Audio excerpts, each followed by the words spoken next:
Evet arkadaşlar, akademik önyargılar konusunu ele alıyoruz bugün.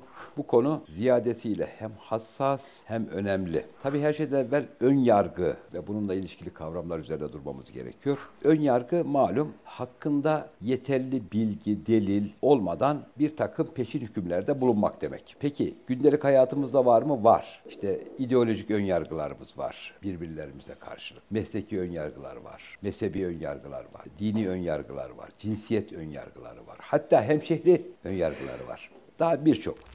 Akademik alanda da bunları görüyoruz zaman zaman. Önyargılar ayrımcılığa ve bir takım istismar şekillerine dönüşmemişse aslında çok da zararlı değil. Ancak başta ayrımcılık olmak üzere istenmeyen bir takım tutum ve davranışlara yansıyorsa işte o zaman önyargıların olumsuz sonuçlarını akademide gözlemleyebiliyoruz. Akademisyenler arası önyargılar var. Akademi dışından akademiye yönelik önyargılar var. Akademi içinden akademi dışına yönelik önyargılar var. Çalışılan konuya yönelik önyargılar var. Nihayetinde bir bilimsel aktivite yaparken ya da bir bilimsel faaliyette bulunurken ön yargılarımızı paranteze alarak acaba daha nesnel, daha bilimsel bir çalışma yapabilir miyiz? Bu konunun telaşı içerisindeyiz. Tabii ki ön yargı insani bir şey. İnsani bir şey derken iyi bir şey anlamında söylemiyorum. Yani insana ait bir şey. İnsan ön yargılı bir varlıktır. İster istemez gündelik hayatımızda karşılaşabiliriz. Akademide de keza böyle. Ön yargılı çalışmaların başında kanaatimce Adorno ve arkadaşlarının çalışması gelir. Aslında orijinal bir çalışmadır. Ama arkasında bir ön yargı vardır. Hem orijinal bir çalışma hem de arkasında bir ön yargı var. Bu nasıl oluyor? İkinci Dünya Savaşı'ndan sonra malum o süreçte Holokostlar, Özbiçler vesaire bunlar antisemitizmi inceliyorlar. Yani antisemit insanların iç dünyalarını, psikik yapılarını inceliyorlar. Çalışmacıların üçü Yahudi, destek veren kurum vakıf Yahudi. El cevap şu çıkıyor. Otoriteryen insanlar aslında ruh hastasıdır. Aslında hastalar bunlar. Psikanalitik bir perspektif kullanılıyor. Daha sonra işte 70'li yıllarda merhum Çiğdem Kağıtçıbaşı Hoca bu otoriteryen kişilik kuramının ya da yetkeci, Türkçe çevirisiyle yetkeci kişilik kuramının evrensel olmadığını falan ortaya koydu. Yani biz önyargılarımızla da bazen bilim inşa etmeye çalışıyoruz. Batı'da da bu böyledir. Doğu'da da bu böyledir. Ne diyordu o çalışmada? Sağcı muhafazakarlar, dindarlar, Katolikler daha çok önyargılıdır. O çalışma öyleydi. Ama Rokyaj dedi ki ya bunun sağcılıkla, muhafazakarlıkla, dindarlıkla, katoliklikle, kiliseye gitmekle filan ilişkisi yoktur. Bu bir zihin yapısıdır. Bazı insanların zihni açıktır, bazılarının zihni kapalıdır.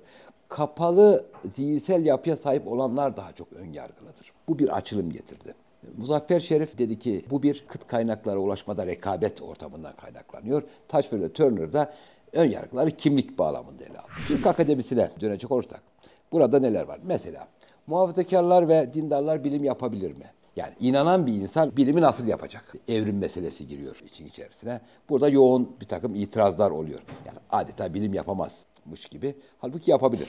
Bilim yapmak için işte liberal bir düşünceye sahip olmak mı gerekiyor? Yani bir sosyalist ya da bir mütedeyyin insan ya da bir başka fraksiyona sahip birisi bilim yapamaz mı? Yani bilim yapan bir bilim ideolojisi olamaz mı? İtirazlar genellikle şöyle geliyor. Evet ya bunlar tam da bilim yapamazlar şeklinde. Şimdi mesela başörtülü psikolog olur mu olmadığı mı tartışması aslında. Tam da buraya oturan bir şey. Önyargıların akademik alana yansımasının bir ürünü şeklinde. Batılı değerler reddedenler bilim yapabilir mi? Çünkü bilim Batılı'nın ortaya koyduğu bir şey. Batılı değerler de batılı bilimi teşvik ediyor. O halde siz hem batılı değerlere karşı geleceksiniz hem bilim yapacaksınız. Bu mümkün değil. O halde bunlar ilim yapmıyorlar ya da bilgi üretmiyorlar tarzında itirazlar yükseliyor. Yine mesela işte evrimi kabul edip etmeme, LGBT'ye yönelik tutumlar, ilim yapıp yapmamaya yönelik eleştirileri beraberinde getiriyor.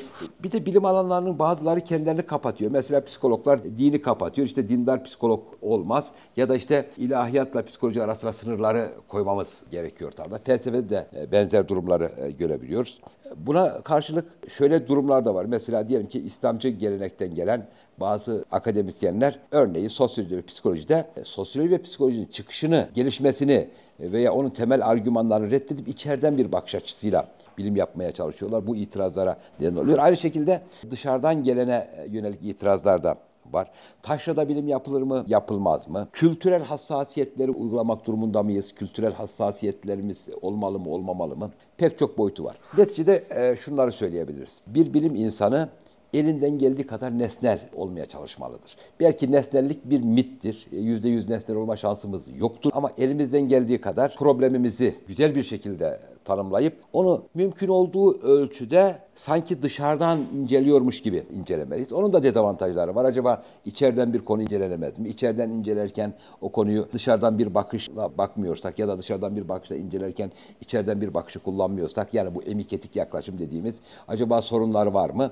Evet, hepsinin belli sorunlar var. İlim de zaten elimizden geldiği kadar sınırlıkları içerisinde sorun aşmak demektir. Ama şunlardan sakınmalıyız. Bir insanı dininden dolayı, cinsiyetinden dolayı, mesleğinden dolayı, mezhebinden dolayı, etnik yapısından dolayı, kültürel özelliklerinden dolayı ya da bedensel yapısından dolayı, eğer biz yani onu ait olduğu kimlik havzasından dolayı ötekileştirirsek, dışlarsak, işte o zaman aslında akademik ön yargılar güçlü olarak devreye girmiş demektir. Ne yapmamız lazım?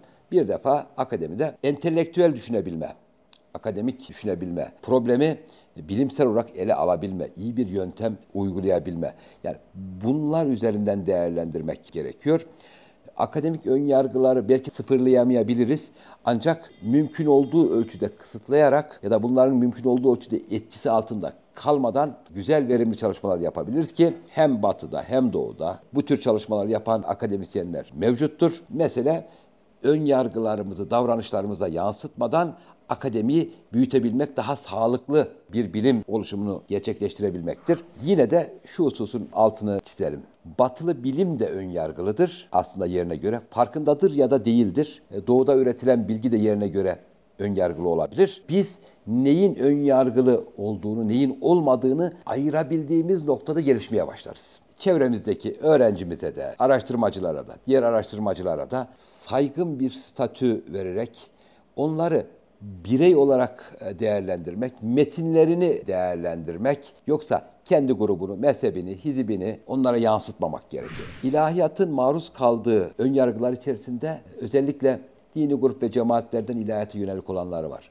Yani bunlar aslında Muzaffer Şerif'in çatışma kuramı ya da gerçekçi çatışma kuramı dediğimiz kıt kaynaklı oluşumunda rekabetle izah edilebilir ve kimlikle izah edilebilir. Bir devşirme alanına, çünkü diyor ki bu alana ben nüfuz etmem lazım, ilahiyat bu alanda insan devşiremem düşüncesine kadar bu varabilir. Ya da toplumsal saygınlık ve statüyü daha fazla artırma temelli olabilir.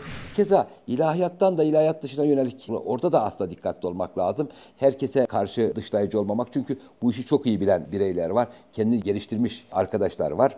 Alaylı mı, mektepli mi meselesi bir önyargıya sebep olabilmektedir. Keza bilim insanlarının işte sağcılık, solculuk, İslamcılık, milliyetçilik ya da işte din anlayışında modernlik, geleneksellik gibi hususlarda insanları yargılamadan kendi metinlerine de kendi ideolojilerini belirgin bir şekilde katmadan, o mutlaka psikolojik olarak etkileyebilir, ona bir şey demiyorum az ya da çok, ama elinden geldiği kadar bir, insanlar yargılamadan, iki, kendi metinlerini de kendi ön yargılarına mahkum etmeden kurdukları zaman akademik ön yargılar açarak sağlıklı bir zeminde ilerlememizin mümkün olduğunu düşünüyorum.